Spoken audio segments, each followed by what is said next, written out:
when Nancy Hazard, who unfortunately cannot be with us this evening, brought us together to consider sponsoring a series of informative talks highlighting what we had been learning about pollinator decline and what we could do in our own home landscapes and in community to support pollinators.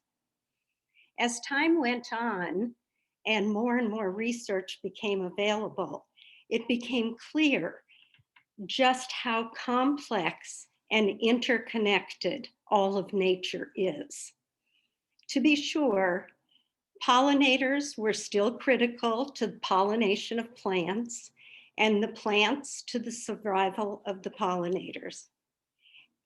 But we also came to realize now that they are all also critical to the entire web of life. And what we plant makes all the difference. And so that brings us to tonight and our first virtual gathering with Meredith Gollogy.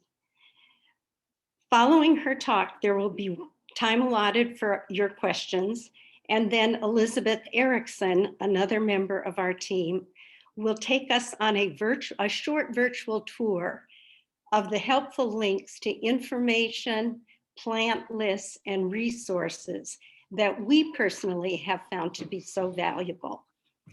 So now I'd like to turn to Dorothea Sotiros, another member of our committee, who will introduce Meredith and her work. Hello, everyone. I'm happy to introduce Meredith Gollogy this evening. I first heard Meredith speak about the importance of Keystone species last fall. I was so impressed with the clarity and helpfulness of her talk that I suggested we invite her to speak on behalf of our 70% Native Plants for Birds campaign. And we are very happy that she is here to share her knowledge with us this evening.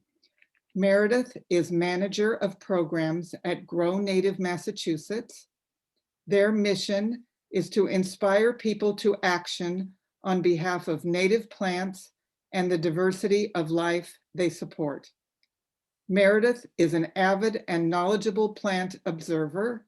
She holds a biological sciences degree from Smith College, and she manages Grow Native Massachusetts educational programs in the Boston area. This evening, she will talk about birds, insects, and plants, sustaining healthy food webs with keystone plant species. If any questions come up for you, please type them into the chat, and we have allowed time at the end of the presentation for Meredith to answer your questions. Welcome, Meredith. Thank you all for having me, and thank you so much to Greening Greenfield for inviting me. I'm very excited to be able to share this presentation with all of you. Let's see.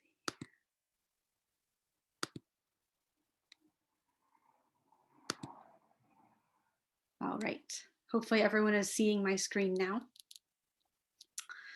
So thank you all again for being here.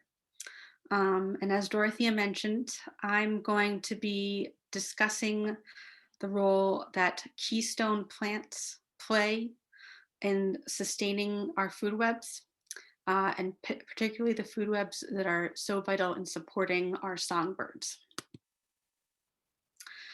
So to start off, what is a keystone species? This is a term that started being used in ecology around the early 60s.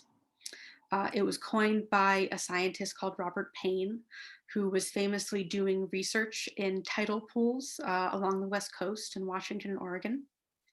And this sort of purple sea star that you see in the corner was one of the inhabitants of those tidal pools. And he noticed that when he removed the sea stars from the tidal pools, that things started to change with the makeup of the rest of the community in the pool. So the sea stars are the main predators in those pools, eating primarily the mussels that you can also see in that picture. And when there were no sea stars to eat the mussels started to spread like crazy. And when they would start to outcompete all the other plants that are living in the tide pools, other algae, other crustaceans, until you were essentially left with a tide pool that was home to only mussels instead of a sort of diverse, thriving community of plants and animals.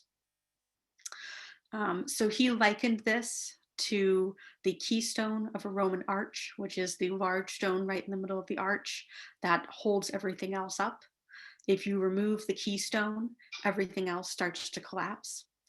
And this is true of keystone species that has a disproportionately large effect on the diversity and abundance of other species in its ecosystem. So this traditionally was applied to often to top predators like the sea star or like gray wolves, which are relatively rare in an ecosystem compared to, say, prey animals or plants.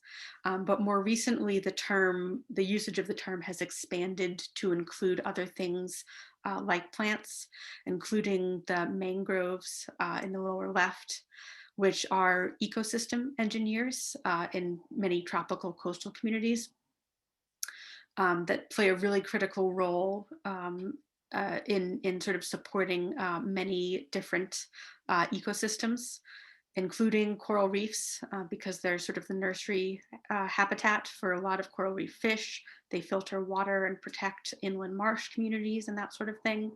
When you remove the mangrove, all those other nearby or related ecosystems will start to collapse. So we're applying the term keystone more in this way, towards plants that are sort of the foundation of our ecosystems. And this usage of the term keystone was really coined by Doug Tallamy, and we'll get to him a bit later. All right, so we'll be talking about keystone plants specifically that are keystone in their role in supporting caterpillars. And why caterpillars? Because caterpillars play a very vital link in our food webs, primarily because they are very good at eating plants.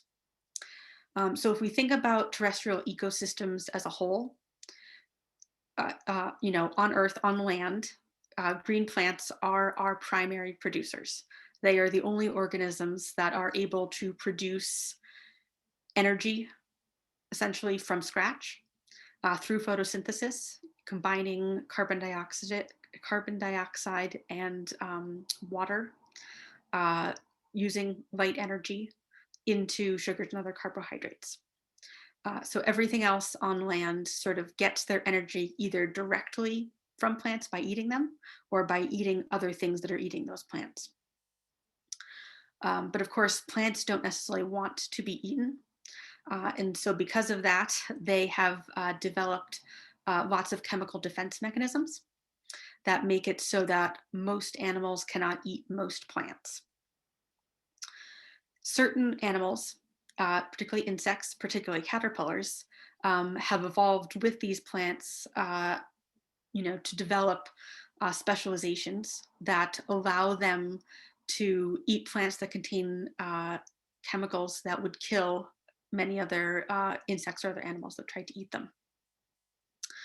And because caterpillars are such a sort of large and diverse group, they are, and abundant, relatively speaking, they're very important herbivores.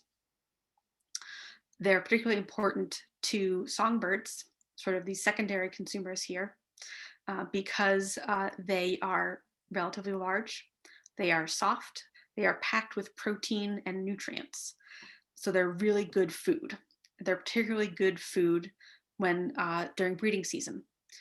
For most of our songbirds, they feed their nestlings primarily or entirely caterpillars. So it's really critical baby bird food.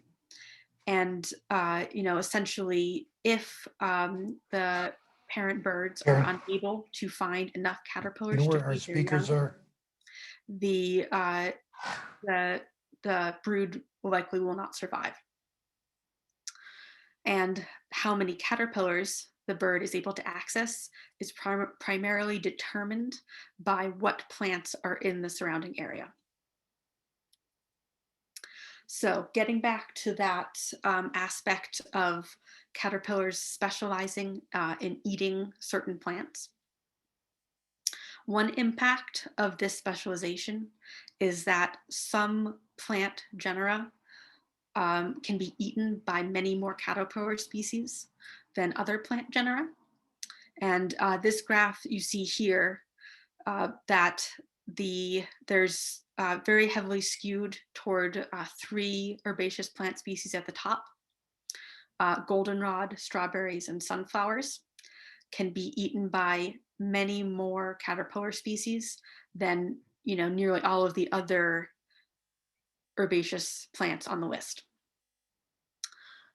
Which means that essentially, if a bird comes across a patch of goldenrod, there will be many more species of caterpillars, which closely correlates with the relative biomass or quantity of caterpillars present.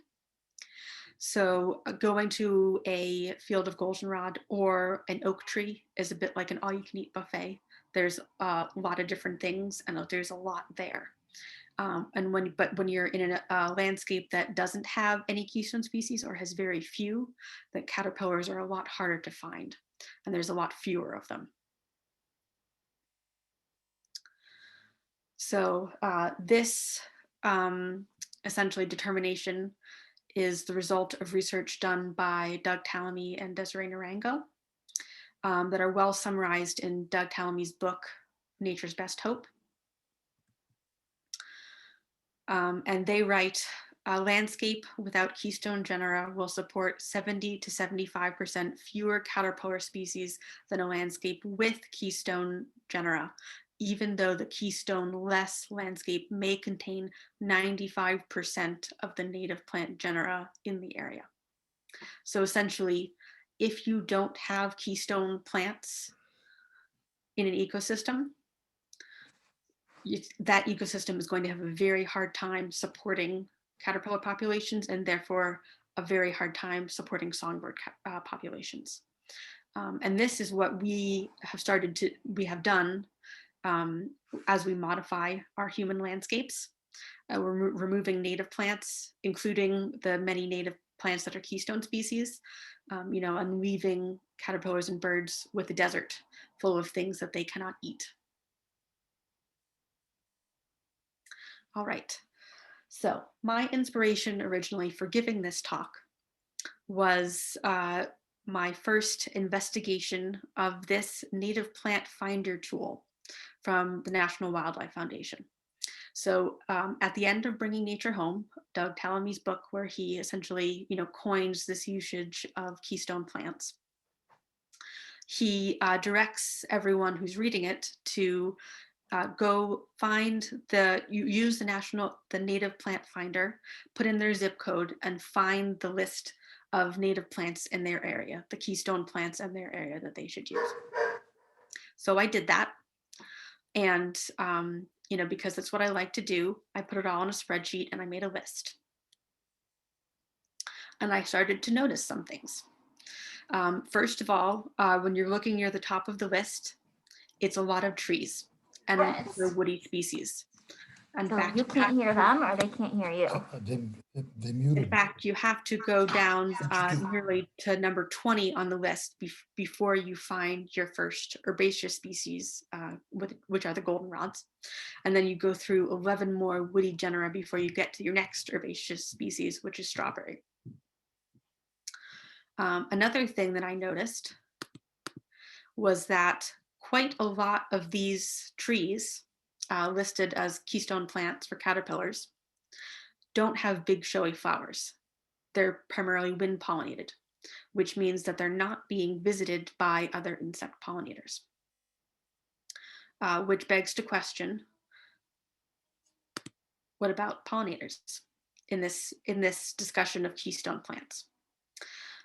Well, pollinators, particularly bees, are in a way a keystone species in their own right.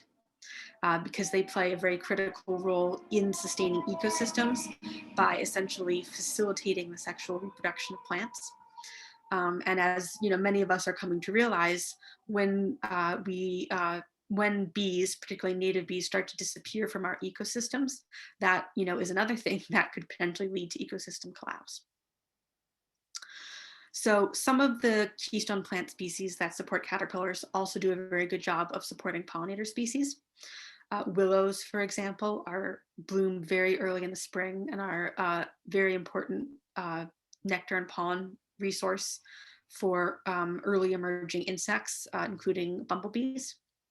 Sunflowers support quite a lot of specialized native bees, as do goldenrods. And goldenrods also have additional importance because they bloom so late in the season. So what about the plants at the bottom of the list? Because one of the things I did when I was compiling this also was go to the very end and see what was there. So many of the plant families that support few or no caterpillars are non-native, sort of as we might expect. These are plants that did not evolve with the caterpillars that live in our area of the world, and therefore the caterpillars, generally cannot eat them. But there are still some native plants at the bottom of the list. And one that jumped out at me was the genus Lysomachia, which are the yellow loosestrife. This is a very different plant family from purple loosestrife. They share the same name, but very different from the invasive purple loosestrife.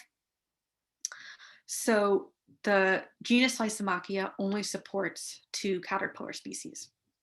Of course, one of them, these caterpillars, the Noah silicoides, which is the blurry patched Noah moth, is highly specialized. So it eats only Lysomachia, and I've seen it referenced to eating only Lysomachia ciliata, which is the plant pictured here.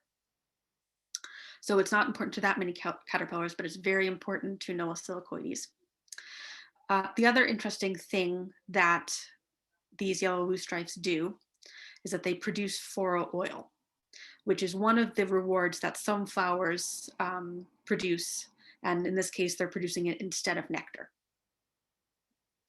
So some families of bees collect this floral oil, and it's a very important food source for them, including bees from the genus Macropus, which are often called the yellow loosestrife bees, because all of the bees in this family are oligoleks of plants in the Lysomachia genus, which means that they need the floral oils or pollen, essentially, from these loosestrife plants in order to reproduce. So this plant, Lysomachia ciliata, this lovely fringed loosestrife in the photo, doesn't support a very large number of different caterpillar species, or in some ways pollinator species. But it is very, very vital to a small number of pollinator species and caterpillar species. So you can imagine if, tomorrow all of the Lysomachia plants disappeared from our ecosystems, it would be very detrimental. It would be catastrophic to the blurry patched Noah moth and to these yellow loosestrife bees. But we might not be quite on the point of collapse the way we would be if all oak trees disappeared tomorrow. So we're really talking about orders of magnitude when we're talking about keystone plants. So using the concept of keystone plants in landscaping. So it's very easy to get overwhelmed by a long list of potential plants to use. I would say generally when you're getting started, the most important thing is to prioritize planting several keystone species, especially when you're selecting trees and shrubs, because as we saw, most of the most important keystone plants are trees and shrubs. And obviously the overall sort of mass of a tree offers a lot more habitat and things to eat for caterpillars as well as birds. So they have a bigger impact. Another important thing is to consider your context. Many of us in New England live amid oak forests. And so if you look out your window and all you see is oak trees, maybe that's not the first thing to plant in your landscape. Maybe you would think of adding a cherry or a willow, something that it isn't as immediately represented, just to sort of increase that diversity mix. The other thing is really that you have to consider the full life cycle of insects that you want to attract.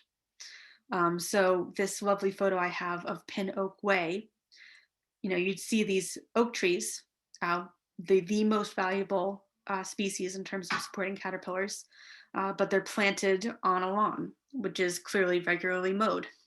And one important thing to keep in mind is that once caterpillars are done eating to their heart's content on the oak tree, they pupate and eventually will hatch as butterflies or moths. But the vast majority of them pupate on the ground level, either on the soil or in leaf litter. So when you have a tree like this in an environment where the caterpillars are going to land on grass and essentially very shortly thereafter be run over by a lawnmower, they're not going to complete their life cycle. So that tree isn't doing a great job of sustaining the caterpillar populations in that area. So think about leaving your leaves, having a layer of leaf litter under the trees, planting a layer of herbaceous plants around the trees that sort of fulfills that same purpose, that give those caterpillars a chance to form a chrysalis, essentially. So the other thing to remember is that keystone plants for caterpillars, they're one very important aspect to consider when you're putting together or stewarding an ecological landscape. They're not the only thing to consider.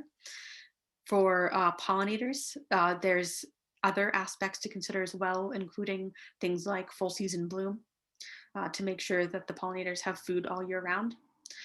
So you don't need to get too fixated on, okay, the only thing I need to do is plant a million oak, cherry, and willow trees, and that's all I need to do, because that will have a very big ecological impact. But the more diversity of plants you use, including keystone plants, the more wildlife you'll be supporting. All right, so selecting your plants. One other thing that I noticed when looking at the National Wildlife Foundation Native Plant Finder is that when they list the native species in your area, it's very comprehensive, but often a little bit hard to access. So if you're looking at a species, plant family like willows, there's a lot of willows, willow species that are found in New England. Not many of them are available horticulturally speaking. So which ones are? So I'm going to go into detail a little bit more about when you start planting these plants, which ones can you plant, should you plant, and can you find, at a nursery to plant. So obviously our top keystone genus is the oaks. And again, one of the, oftentimes the more common tree species in most of the landscapes where we're living. We're generally living in oak forests here in Massachusetts. And most of the most common oak species are ones that really are happiest when they plant themselves. These are species that have very deep taproots, which is one of the reasons that they're so successful in the New England environment, because they're much more easily able to access groundwater and that sort of thing during drought.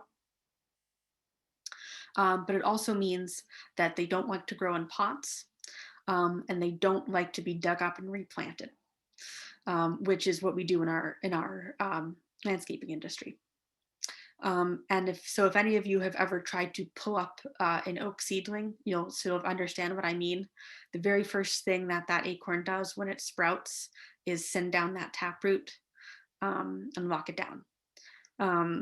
So generally speaking, if you want to grow any of these, either let the acorn pop up by itself and let that seedling go, or you can try to place it a little bit more, but you'll probably have a lot more luck. You'll have a tree that grows much faster and much healthier growing from the acorn than you will if you try to buy something in a pot or ball and burlap, that sort of thing. All right, so and scarlet oak, black oak, red oak, and white oak, for the most part, they're quite widespread, found in a sort of fairly wide variety of conditions in Massachusetts. Fairly interchangeable, not entirely, in terms of their preference. Scarlet oak likes slightly more acidic, sandy soil, but is still also pretty widespread. So two other species that you actually could purchase from a nursery. Pin oak, Quercus palustris, which this is the one we see probably most commonly planted as a street tree in urban and suburban areas. Palustris means swamp. So this is a floodplain species, which means it does not have that same deep taproot. The root system is much more sort of fibrous and at the surface level, because generally a tree in a swamp would have access to all the water it needed right at ground level and wouldn't need that big taproot. So as a result, they're much easier to grow in our nursery settings, and also often, are quite well adapted to things like parking lot islands. The same is true of swamp white oak, Quercus bicolor, which again, like the pin oak, is adapted to these sort of wetland conditions, which mean that it is accustomed to being inundated with water at some times of the year, and at other times of the year be totally dried out, sort of at peak summer when the water has really receded. So it's used to tolerating extremes. It's also often accustomed to growing through very hard-packed, dry soil, including clay soils, which again make it an excellent candidate for planting in an urban environment. And we're dealing with hard-packed, heavily compacted soils. So the swamp white oak, it's gaining in popularity. I see it planted as a street tree much more commonly around here in Boston, at least, including at the Rose Kennedy Greenway in downtown Boston, which also known as where the highway used to be. There's several really lovely planted swamp white oaks there. So not everyone has room for a tree, but luckily not all oaks are trees. So we have a couple of shrub forms of oaks. So scrub oak is generally found growing on sort of ledges and sort of rocky outcrops. And in those areas, it can stay quite small, as low as 2 to 3 feet, upwards of 4 to 5, depending on the location and level of disturbance. In a typical garden setting, if left alone, it would probably grow to more like 15, could grow to 15 to 20 feet, with access to organic matter, essentially, and a lot more soil to grow in. But I think it would be something that would be fairly amenable to pruning if you did want to keep it small. Right, so our second Keystone family are the cherries, Prunus species. So this is a very large family of trees. And there's actually quite a few available commercially. Unfortunately, most of the cherries you find planted are various hybrids of Asian varieties, so you have to look carefully before you purchase. One cherry that sort of takes a large tree form, generally speaking, is black cherry, or Prunus serratina. This can grow, some people call this a weed tree, and it is something, it grows quickly, and it is something that tends to pop up in disturbed landscapes. But you'll see it growing everywhere from an old field to a forest understory. In a forest understory sort of trail edge, it often stays quite small, doesn't have until it, gets access to light that allows it to grow up. But in full sunlight, it can get quite large. And also the birds love the berries in sort of late spring as well. So Prunus pennsylvanica, or the pin cherry, is more of a mid-sized tree. This is one that I have actually seen planted as a street tree in Somerville. So I think there is some potential. In some circumstances, it can grow to be in a slightly more shrubby form. Sort of, all depends on the location and sort of how it's cared for. And on the smaller end, Prunus virginiana, which is the choke cherry. And that really can range from a relatively small shrub to a very shrubby tree. Also one that would be pretty amenable to pruning. So these are all fast growing sort of, pioneer species in many ways that are generally pretty easy to plant and grow.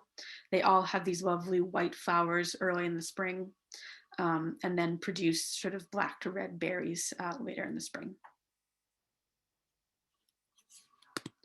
Right.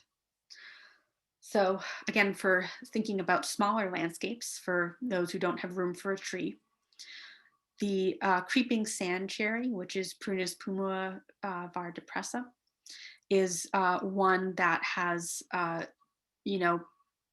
actually been cultivated, for landscape settings. The one in the lower left, sort of draping over this rock wall, is a photo from a botanical garden in Sweden. So obviously this is a very low creeping variety that is very well adapted to very poor quality rocky sandy soils. Essentially anywhere you might plant a creeping juniper might be a good place to try this out. Another one, the Prunus maritima, which is the beach plum. So this is not something that traditionally speaking would be native inland. This is very much a coastal species. So it's sort of up to you whether or not you'd want to try it out. Its natural habitat is dunes essentially, and growing in the straight sand dune where it's constantly dealing with the disturbance of wind and water, it will grow in a very sort of low, dense shrubby form, like you see in the middle photo. If in an area where it's a little more protected and able to grow up, it can grow into sort of a fairly squat tree. So in this, in terms of edibility for humans, this is the most tasty with these, pretty large fruits. All right, willows. So when we think of willows, often what comes to mind are the large weeping willows and white willows that are sort of the, essential part of a sort of bucolic old landscape. Those are both Asian species, unfortunately, which are, typically the ones that we see planted in parks and that sort of thing, not our native species. The species that can reach that majestic size, the native species, is the black willow, Salix nigra, that can reach quite a large height and massive girth. All willows are very much wetland species, and will grow faster and much more vigorously sort of when they have access to water. One thing to keep in mind because of that is they do have fairly prolific water-seeking roots. So you have to be careful about, where you plant them in relation to, say, a septic system. And because willows are such in many ways obligate wetland species, I have always been on the lookout for one species that I have read is somewhat more drought tolerant or able to live in slightly drier conditions, given that in landscaping settings, most of us are not working in wetlands, particularly in garden settings. One that is the prairie willow, Salix humilis, which is a much more low growing, very much sort of dense suckering shrub. This one, the only place I've found it available for sale is from Midwestern nurseries. So I haven't found it anywhere local yet, but I'm hopeful that it will appear at some point. So the willow that is probably easiest to buy from a local nursery is the pussy willow, Salix discolor. So this is not the same species of willow, of the sort of cut stem pussy willows that you'd buy like in a florist shop. That's a European species, which has unfortunately escaped and become invasive in New England, at least in eastern Massachusetts, I know. But the buds look quite similar. So this is another one that generally grows in a sort of multi-stem shrubby form, although it can get quite tall, up to 20 feet. It's also something that is very fast growing. So it's the kind of thing that you could easily cut it back to the ground one year and have it pop back up.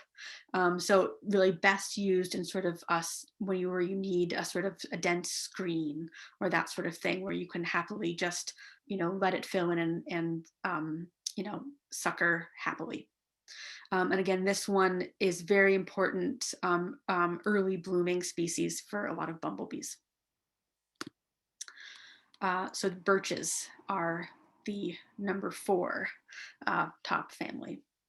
So the most common birch species in woodlands in Massachusetts is probably the black birch, Betulenta, which is probably the most shade tolerant, and one that tends to last in a sort of more established forest settings. Most of the other birches are much more sort of pioneer species. It has much darker bark than the other ones. And it's also the source of birch sap. Very nice scent to it. The yellow birch, Betula allegheniensis, is one that's much more associated with stream edges and wet spots and slightly richer soil. It has this beautiful sort of golden peeling bark. It is somewhat more slow growing than some of the other birch species. So gray birch is one that I wish that everyone who was planting heritage river birch or one of those many extremely popular cultivars would consider instead, because as we know, the more cloned cultivar gets planted in a landscape, the more and more likely it is to at some point face some sort of pest or disease that would wipe out all of the heritage river birches. So we need a little bit more diversity. And the gray birch is, I think, a great option. It's one that you've definitely seen driving along the highway. It loves growing in disturbed areas, old fields, rocky areas. It grows very quickly and generally takes this sort of multi-stemmed form. In the older trees do have this very nice white bark, but you can distinguish it from paper birch trees, which are more common sort of in Massachusetts, at least. They're much more common at higher elevations. And we don't see them, if you get up into Vermont, you'll see a lot more paper birch. Paper birch is much more peely. The bark is, even on the younger trees. And that really needs, it much prefers cooler weather, generally speaking. Right. So the number 5 keystone plant is aspen. This is one that I wouldn't recommend for most landscaping settings, particularly residential. Quaking aspen is a very abundant, widespread tree in thinking sort of worldwide, particularly across North America. It's a very heavily suckering tree. So chances are, if you see a slope of aspen, they're probably all part of the same tree. So this is not one that if you plant it in your front yard, pretty soon all around it, you'll have a cluster of new cloned aspens. So it'd be best suited towards for planting an old field or something where you wanted sort of tree cover to expand and it had plenty of space to grow. One that I didn't include here, but I thought I'd mention is the Eastern Cottonwood, which is Populus deltoides, which is one that I think, at least historically speaking, would have only been found in the Connecticut River Valley in Massachusetts because it is such a floodplain species. So that may be one that some of you know of or have encountered in and around Greenfield. And it is not a suckering species. It is a very fast growing species, but that could be another one to consider. And both of those are available, horticulturally speaking, generally more so from restoration focused nurseries. Right. Getting into the herbaceous plants. So the top herbaceous plant obviously are the goldenrods, which are luckily a very large and diverse, relatively speaking, family of plants. So the most common, when you think of goldenrod, generally you think of the goldenrod field, like I have pictured here in the upper left. So, and in this one photo, there's probably 4 or 5 different species of goldenrod. I can already see the Canada goldenrod sort of right at the lower level. That's, maybe 3 feet high. In mid-level, you've got Solidago altissima. And up above, towering over everyone else, Solidago gigantea, what isn't quite started blooming yet. And there's probably also several others. And this is sort of the ideal scenario for what happens if you stop mowing a field, if that it would be colonized by goldenrod, because even if you have that and nothing but that, it's you still have a tremendous amount of ecological value in that space. That being said, many of these field species are very, very aggressive and spread stoloniferously. So they're not necessarily something that you want in a small space. They need room to spread. And so 2 that I'll highlight that have more sort of use in gardening. One, the Solidago rugosa, which is the wrinkle leaf, rough leaf goldenrod. It's quite adaptable. You see it it really loves setting up shop in disturbed areas.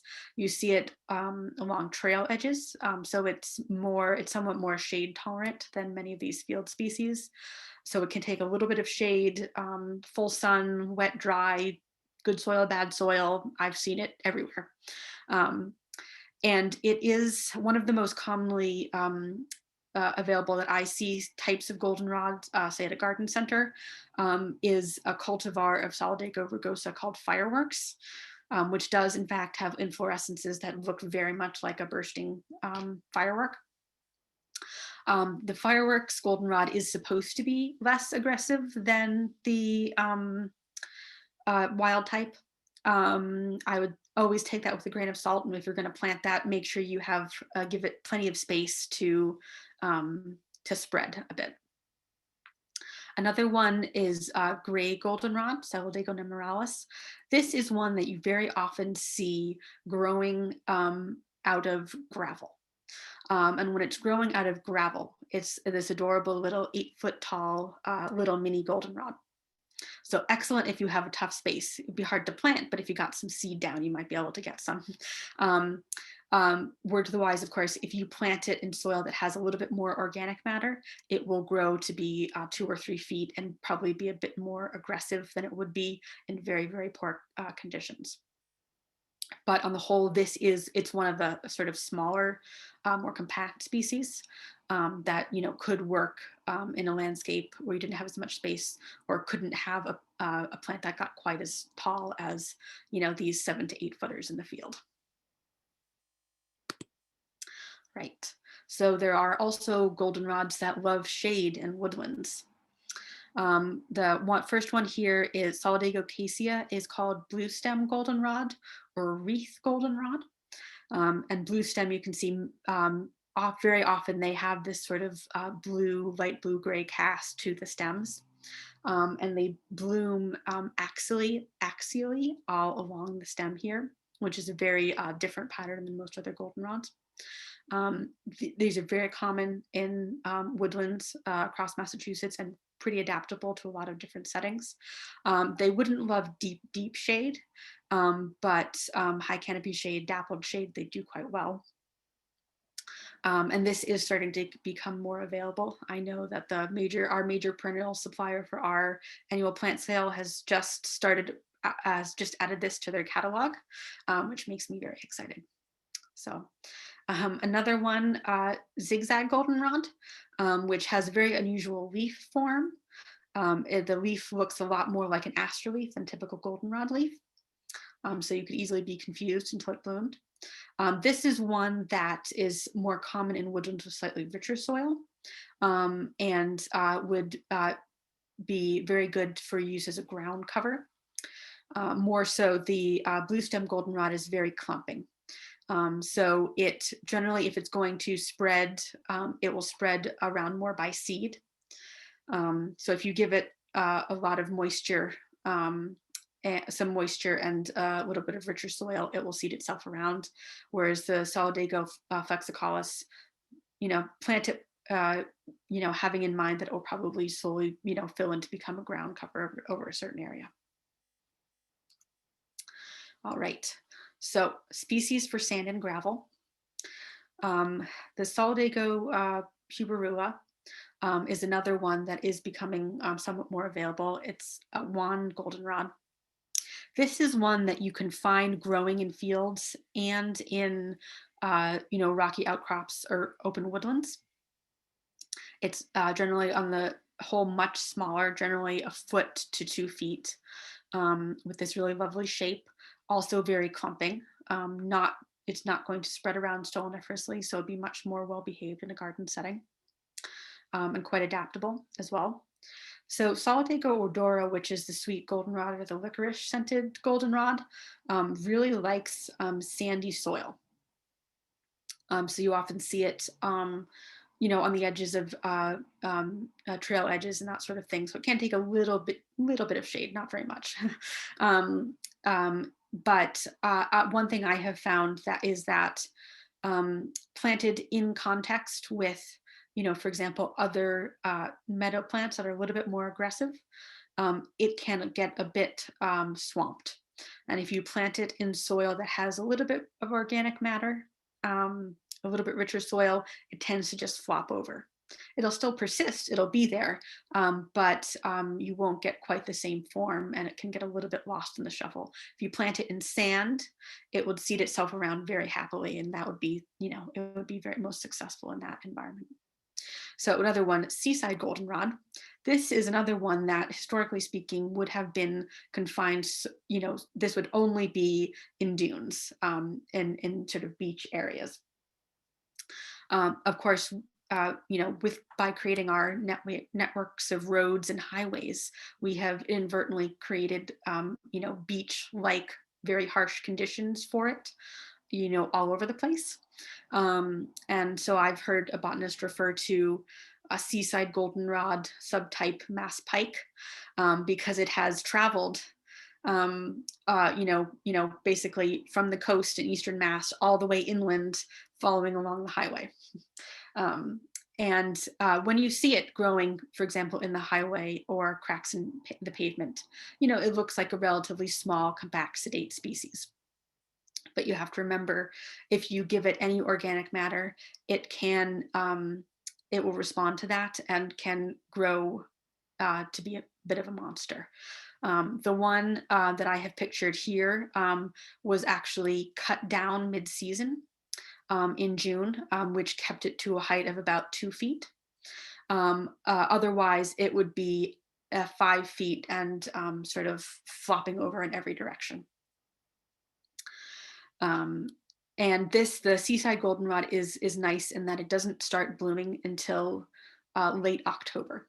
So it is often blooming when almost everything else has passed. So it'll be surrounded by quite a lot of very happy bees. Next on the list, a wild strawberry, Fragaria virginiana. This also, in general, prefers a fair amount of sun. It's quite adaptable to a lot of different soil conditions. It will thrive in fairly rich soil, but it can also take quite poor soil conditions. It does spread quite a bit, so it's definitely best used as a ground cover. It is like sort of your, as you think of strawberries, it spreads by runners. So while it will cover ground, it doesn't form a sort of dense layer along the ground. So if you want to try to use it, say, as a lawn replacement or another ground cover, I recommend pairing it with at least one other plant. And a good option for this, which is seen in the photo right, is violets, which is also a top Keystone herbaceous species. So the common dooryard violet, that's pretty much that is found in nearly any disturbed landscape that we have. These pictures were taken outside my house in Somerville, in the about 3 feet of lawn that we have running along the side of the house in the old the old concrete. Very happy. This is a native species, and very valuable to caterpillars. So it is one that I encourage people to embrace in places where it can be useful. And again, it is most useful in really tough conditions because it spreads happily everywhere. It pairs really well with, they do tend to sort of fade back a little bit somewhat in the sun. So it would pair well with other low growing plants to sort of form a full season ground cover. Right, sunflowers. So sunflowers are an interesting case, particularly because the sunflower that we all know best is the cultivated sunflower, the source of our sunflower seeds, which is a North American native species. It's native to sort of Great Plains, Mountain West area. Although, of course, the ones that we grow now have been heavily bred, for their agricultural resources, include like seed production, oil, flower size, that sort of thing. The other sunflowers that you see in the more ornamental horticulture side are often Midwestern varieties, and we see a lot of hybrids as well. So I did some digging to see if I could find anything about the relative value of the annual sunflower, which is the classic sunflower, or any of these sort of Midwestern hybrids. And I wasn't really able to find much. And I don't know that, that's not really something that anyone has looked at yet. Hopefully someone will soon. So in lacking that information, I generally always default to selecting, wild type of the species that are native, to New England, to this area. And two great examples of that are the woodland sunflower, Helianthus divaricatus, and Helianthus decapetalis, which is the 10-petal or narrowleaf sunflower, which are both fairly common and quite adaptable. The woodland sunflower is generally found on sort of dry, rocky slopes in sort of open, dappled woodlands, whereas the 10-petal sunflower is a little bit more common in slightly wetter spots, roadside ditches, that sort of thing. They can get fairly tall, and they do spread by runners. So they're definitely something that you'd want to give a lot of space to, but you certainly get a big reward out of them, both when they bloom and for all the insects that they're going to be supporting, both caterpillars and pollinators. And so I included right here at the bottom another well-known member of the sunflower family, which is sunchoke or Jerusalem artichoke, which is the one that has edible tubers. And edible tubers that I've only ever eaten at fancy restaurants, essentially. This is one that if you choose to plant it in your landscape, you should proceed with caution because it spreads remarkably aggressively. One tiny piece of tuber could easily cover, 5, square feet in a season. And once you put it in a landscape, it's almost impossible to get rid of it. So I recommend that if people are going to plant it, you treat it as a crop for harvest. And at the end of the year, remove everything you've got, essentially, unless you want your entire landscape to very soon become only sunchoke. So finally, I'll touch a little bit on the asters. If you were to go back to that National Wildlife Center database and look down the list, you probably actually wouldn't see asters too close to the top. But one reason for this is that all of the plants that used to have the Latin name aster have been divided up into many different genera. And so when you combine all of those genera together, you get a much higher number and it gets to sort of be more at the top of the list. So some of those new genera include things like Symbiotrichum, which includes the New England aster, which is the purple one right here, and the heart-leaved aster in the lower right, both of which are sort of very readily available horticultural plants, very adaptable, very easy to grow, somewhat tending to spread, but absolutely very, very important pollinator and caterpillar food. Another interesting one that I quite like is the flat-topped white aster, Dologeria umbellata, which is another sort of field meadow type species that has this very broad, almost sort of parasol-shaped inflorescence that could be really quite striking. And this is another one that I have. I hope it will become more popular horticulturally speaking, and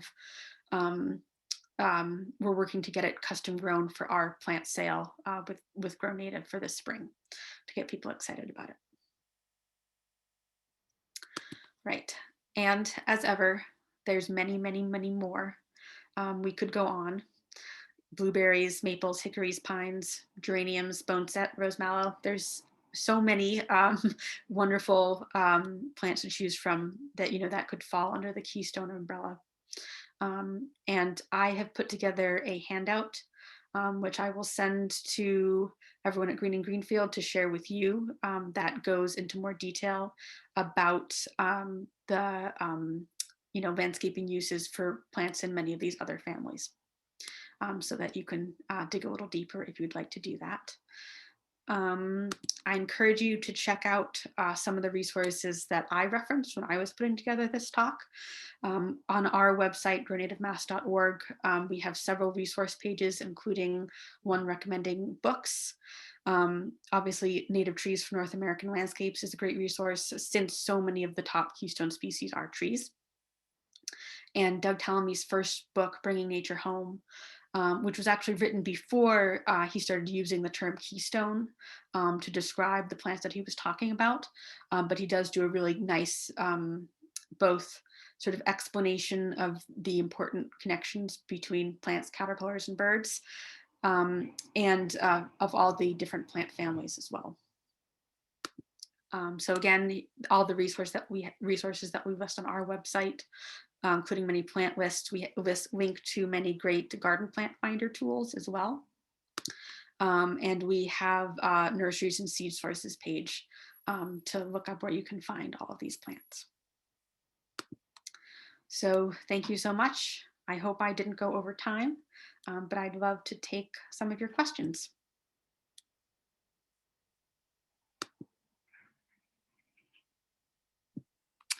Thank you so much, Meredith, for taking us on this deep dive into how we can build a healthier landscape.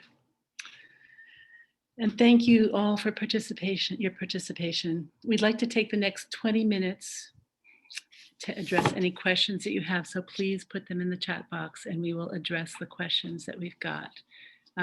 We have a few questions already. The first one is, how do you know if a pussy willow is native or not?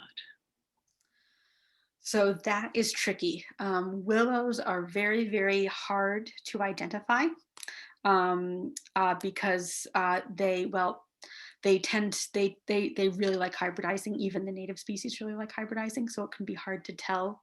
And I do know that in terms of, for example, the European one that I mentioned that is started invading, botanists in the state did not realize for a very long time how widespread it had become because it blends in so well with so many of our other native species. My go-to resource for, in general, if you're purchasing a plant from a supplier, as long as it's a trusted supplier and you know that you've got the correct Latin name for the native variety, then that's a pretty good indication. In terms of, so if you're looking to plant a willow, that's the route that I'd recommend going. If you're looking to identify a willow in the field, my favorite resource is the Go Botany website from Native Plant Trust. Although I can say even with that, willows are one of the families that has stumped me to a certain extent. So tricky, but lovely, lovely, lovely to look at, and lovely actually relatively soon, end of March, beginning of April, you can start looking for them blooming and the bees going crazy. Thank you. So Becky George asks, what exactly does fast growing mean? Yes, well, so let's see, I don't know how to put it, but if you think of, this would depend quite a bit on the tree and the conditions. But something like, birch tree that you plant maybe at 10 feet, within 5 years, if all went according to plan, you could end up with maybe a 40-foot tree. And sort of correspondingly with others, whereas more a slow-growing tree like oak or something like hickory, which is even slower growing, you would take a lot longer to get a big tree. So those are the kind of species that, if you want a big tree fast, go for something like a birch or a cherry that will put on the growth quickly. So I hope that answers the question. I don't know if there's more specifics to get into, but. Another question that has come up is, what do you think of a river birch? So river birches, they're great trees. They're great in many landscape settings. My only sort of concern about them is that so many of the river birches that are planted and sold are, from a set of very popular cultivars, which means that they're all clones.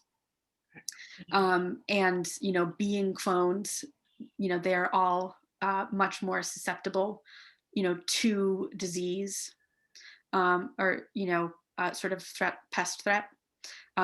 Somewhat similar to, if we think of the classic example of Dutch elm disease, when, all these wonderful alleys of trees that, cities and towns across America had planted died.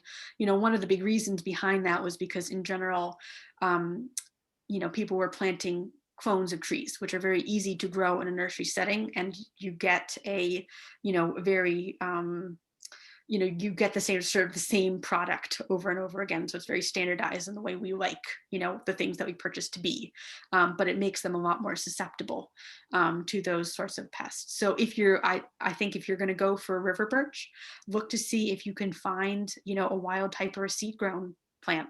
Oftentimes restoration nurseries will have that, and you can get, the growth form and time would be very similar to the gray birch that I described. So, but great tree, great wildlife value, very pretty. It just overplanted. Certain varieties are overplanted.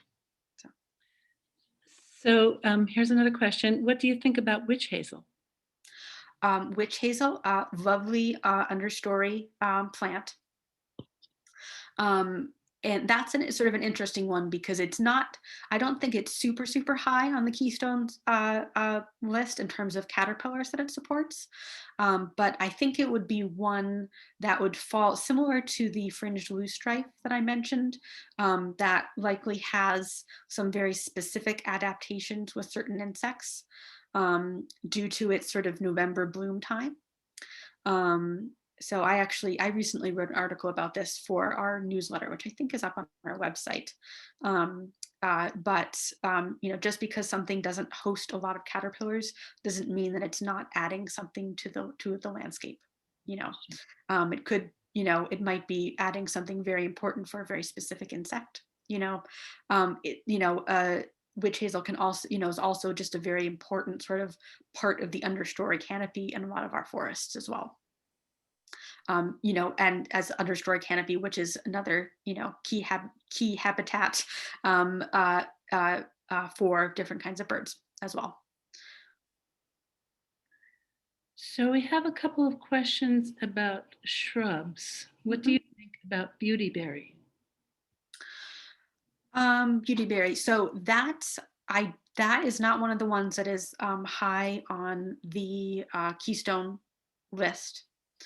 I don't know about, it's not one that I see often high on pollinator lists either.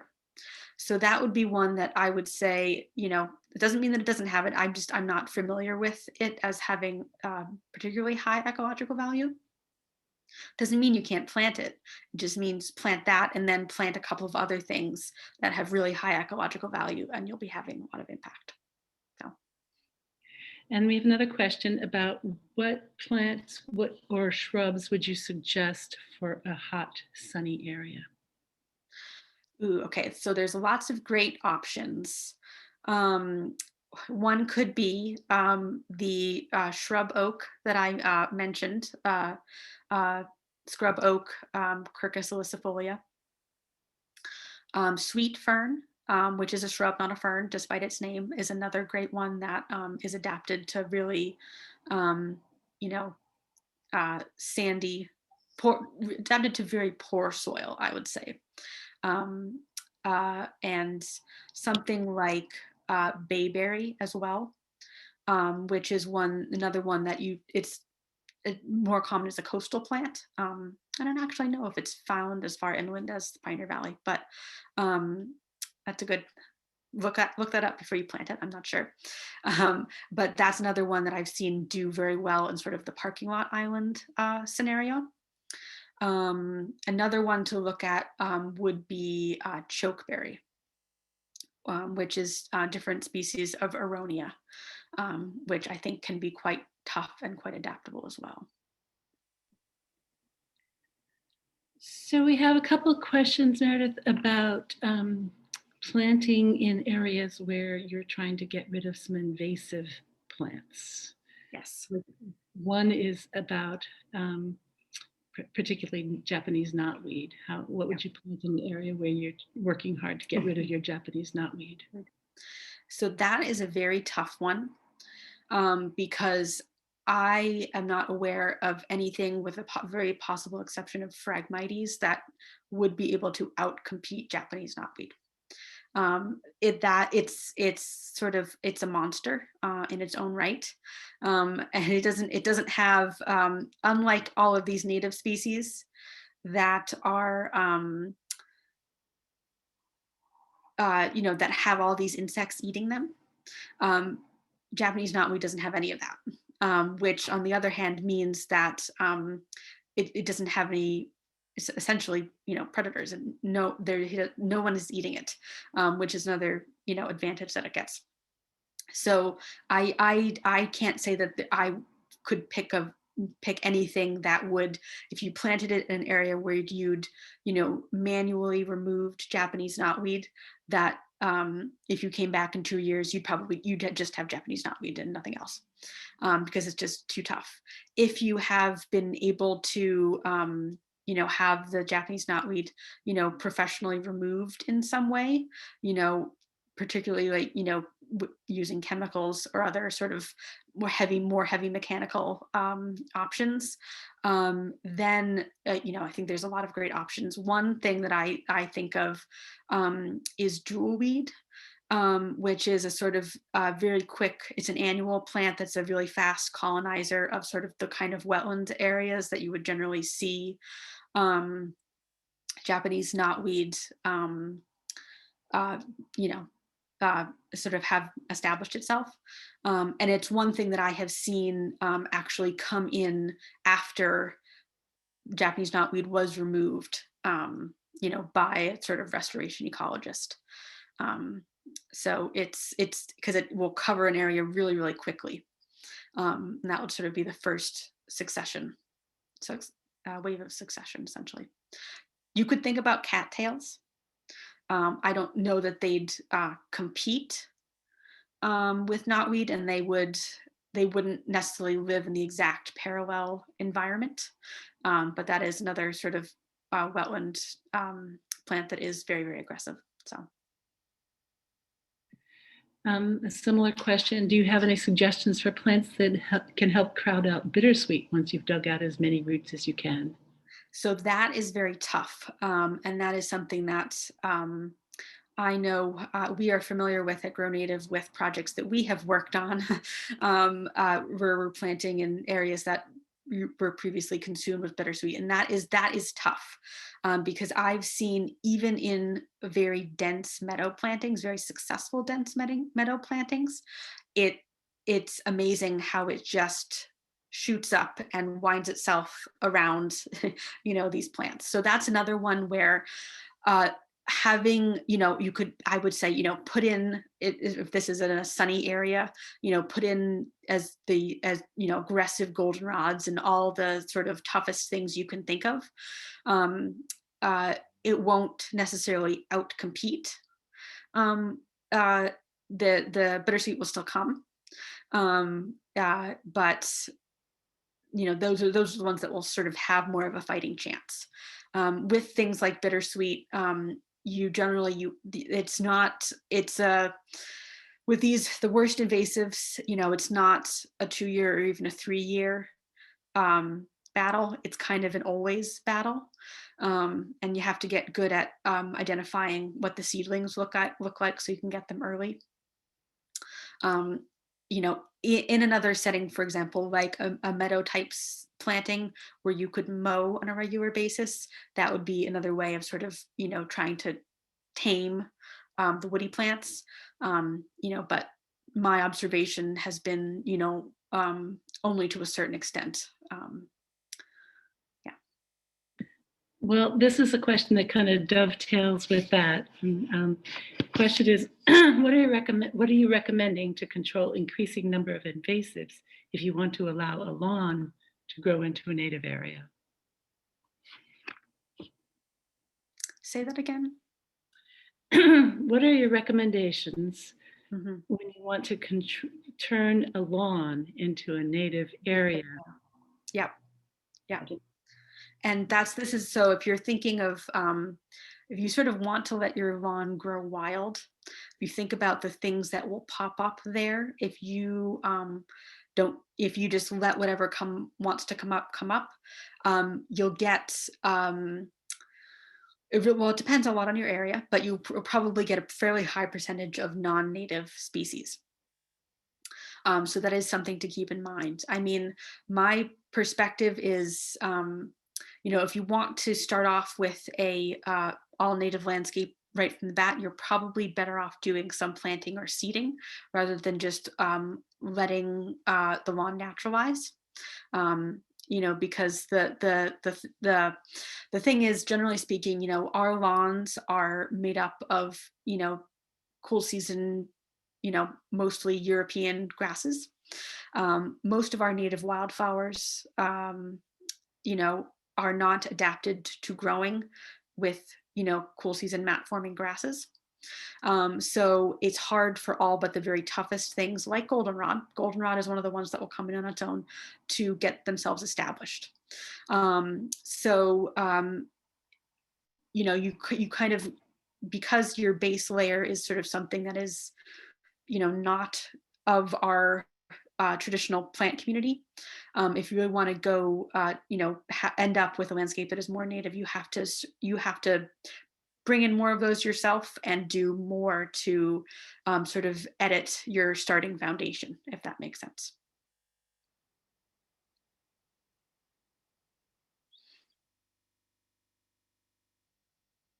Another question that came in was, do you think that stopping mowing by itself is helpful?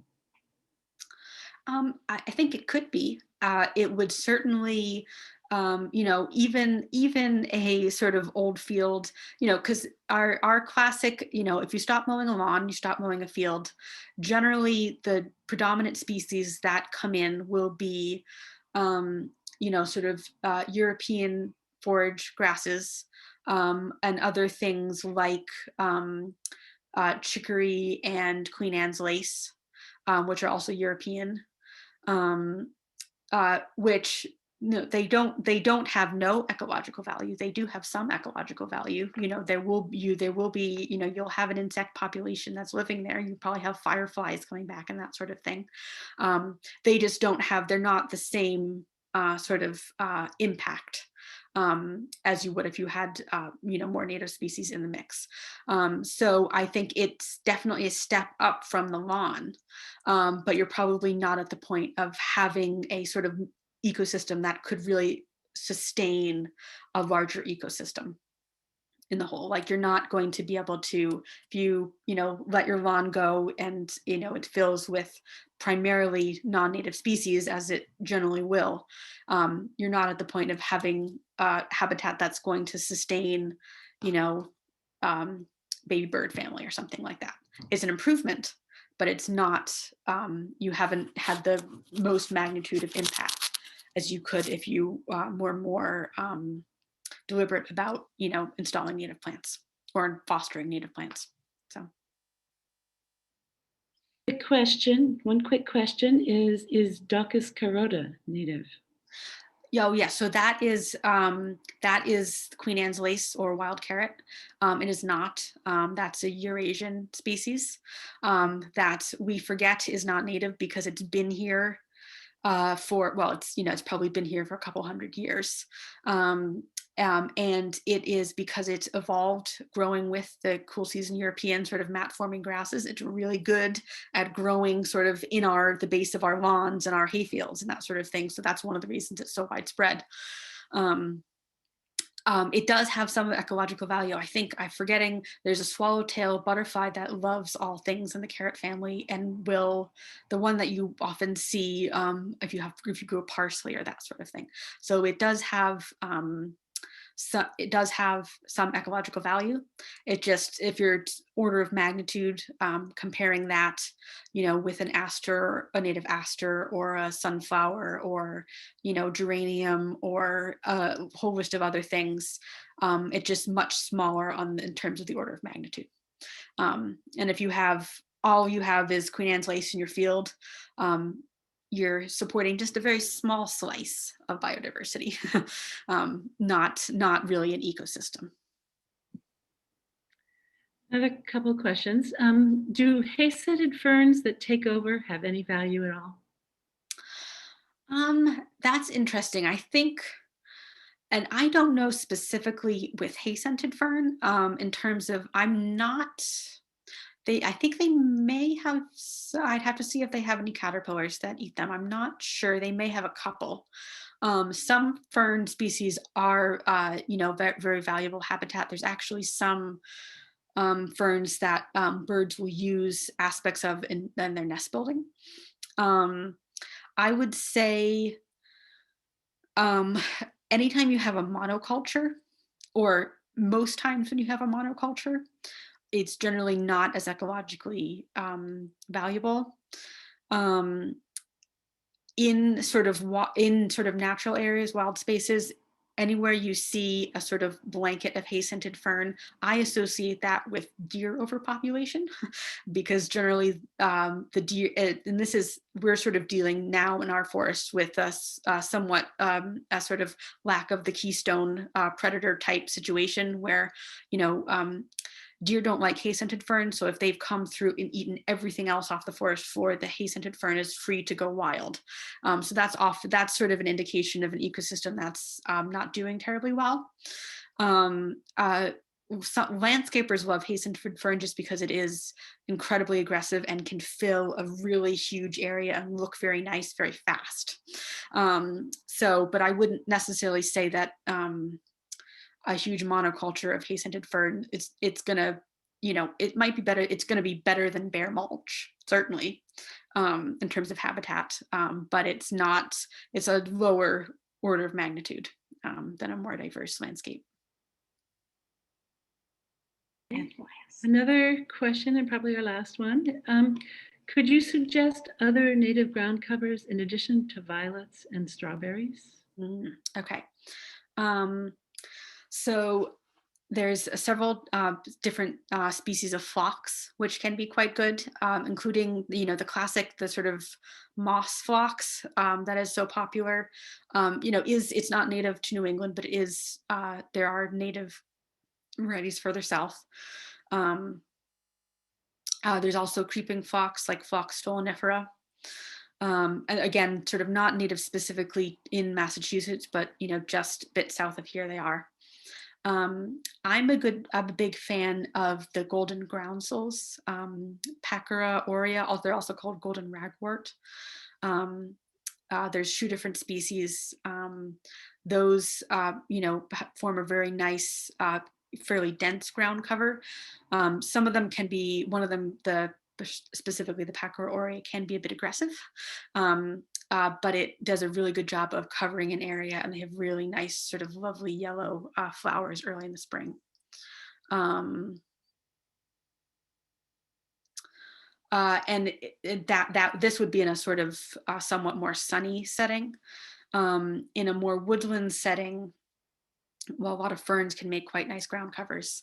And then, you know, things like wild ginger and bloodroot, you know, can be quite good.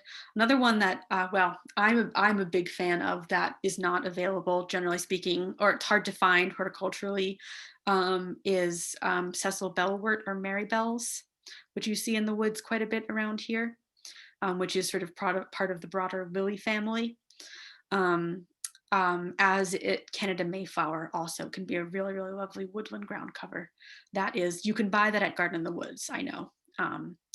And that's one that, you know, at least I know in Eastern Mass is oftentimes the dominant ground cover everywhere. But yeah, so hopefully that helps. Thank you so much, Meredith, and thank you everybody for all of your great questions. I guess the next step is, oops, am I happening? Is to, that I need to take you on a little tour of our web pages. And to do this, I am going to share my screen. I don't know why I'm not happening. But here we go.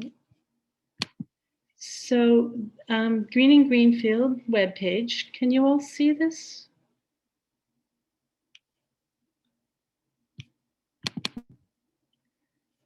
Can you see my page? Seems like I'm not. Yes. But I don't Yes. You can see Yes. me? Okay, Yes. good. Okay, so this is the basic Greening Greenfield, the home page for Greening Greenfield. And to find,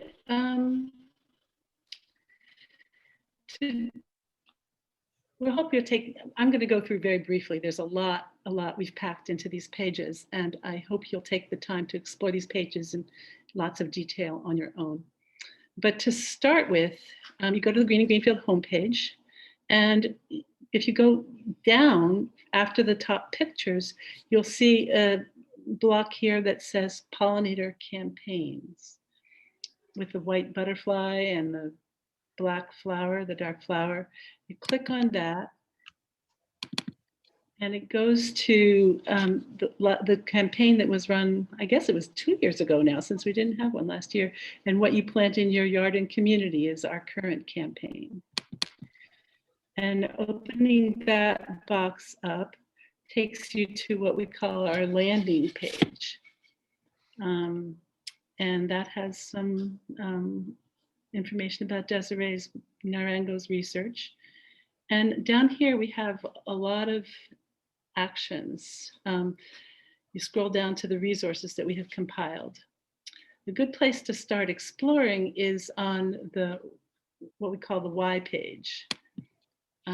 This is a one-pager that has lots of statistics, a lot of the statistics that Meredith talked about today, and some things that are easy for you to do, such as planting a native tree, creating a multi-level landscape, shrinking your lawn, and being a lazy gardener, mowing less and raking less. And of course, which you're all aware of, remove and replace non-invasive, remove non-native plants, especially the invasive ones. So going back to the page, this page, the landing page, we call it, the next thing to take a look at is lists. Clicking here will take you to plant lists that help you make decisions about what to plant. The plant finder is one that was created by Dan Jaffe Wilder for the Native Plant Trust, which has a variety of ways of searching for plants, specifically for New England. If you open up a plant, you'll see lots of information about the conditions those plants require. And if you go down a little further on the page to specialty lists, you can learn more about plants and which butterflies and bees they support. So number 3 is also one of our favorite links. This is the one that Meredith was talking about, the native plant finder that Dr. Ptolemy put together with the National Wildlife Foundation, where you can enter your zip code and find information about native plants in your area and the number of Lepidoptera that use it as a host plant. Or you can look up butterflies and find out what plant it hosts, which I did once when I was trying to figure out how to get the beautiful pipevine swallowtail in my garden. Or you can look up, or on this website, you can create your own list of plants, of moths and butterflies that you find in your landscape, and just make a list there. So, and another important site is for bird watchers especially is the Audubon Native Plant Finder, the native plant database, which will give you a list of native plants to your area and the birds they may attract. On this website, you can build your own list of native plants for your landscape based on the food and shelter that they provide for birds. To do this, as on Ptolemy's website, you need to enter an email address and zip code. So another very important native plant list is this one here, number 7, Franklin County butterfly and moth host plants and invasives. This is one of our favorites as it's specific to Franklin County, and it was created by Doug Ptolemy's team. And it lists all the native trees, shrubs, and herbaceous plants in our area in order of the number of butterfly species. If you click the link, it takes you to this guide, but if you click this link to the list, it will take you to the list. I'm sorry, I didn't do that right away. This list, which is taking a little time to load, shows, as Meredith said, that oaks are the whole genus of oak are the most, host the most species of Lepidoptera, 462, compared to the next one in line of 393. Since all oaks have similar defenses against insects, we can lump them all together. So this list only notes the genus, not the family member, not the family name of the plant, and indicates how many Lepidoptera that genus hosts. If you look down at the bottom of, you look, actually what you can do is look at, I guess as Meredith said, you have to go all the way down to number 21 to find one herbaceous plant, which is the goldenrod, 21st on the list. Remember this list only applies to host plants for Lepidoptera. For other pollinators like bees, the nectar of the goldenrod is the queen in the fall. On this page, you can also explore the various tabs at the bottom of the page that allow you to sort the list alphabetically. If you go over here, you can sort not by the number of Lepidoptera that they host, but by what, by the name, so that you can find your plants more easily. Or you can go to a list of trees, and that'll just give you the trees. The beginning of the list will be just the same because the first 20 genera are tree genera. And then you can also go to shrubs and vines down here. So, but one other neat thing that we have on this page, and our team has been working very hard on this, is that they've made this a little inventory so that you can do an inventory based on this list of what you have in your yard. So if you have oaks, you can say, yes, I have oaks, and you can name which one you have. So, and then you can actually make a little plan of what you plan to add or what you want to do with that particular species. So that's another way you can play with this. So that's that. Going back to this page. To find out more about how you can provide habitat for bumblebees, you can take a look at this one, the Native Plant Finder for Pollinator Species at Risk, which is created by Rob Jagir, who studies bumblebees and is particularly interested in which ones are invasive. And going back to the landing page, we have included the ever so important list of where to purchase your native plants. We're hoping that you will go to places where you can purchase healthy native plants locally that are straight species, not hybrids, not cultivars, and are not treated with neonicotinoids. Take your time to find the nursery you need. Shopping at these nurseries has the added benefit of the expertise of the native plant enthusiast who has devoted themselves to making these plants available to us. So take a look at that. And and then if we go back to the, let's see, going back to, oh dear, our page, pollinator campaign page. If you go to the bottom here, there are more resources down here that include some pretty precious things. Lawn care for pollinators, which addresses a lot of the issues we were talking about with Meredith this evening. We have a list of books and articles on our pages. We have a wonderful article that Dorothea wrote over about sinking carbon into your garden, really important issue. And also a bunch of organizations, including Grow Native Massachusetts. So we hope you'll enjoy exploring these resources and joining our efforts to become part of Doug Tallamy's Homegrown National Park, where you can sign up and register your land as part of the national park. So I'm happy to answer any more questions about our web resources if you stay on after this webinar. And thank you all so much for attending.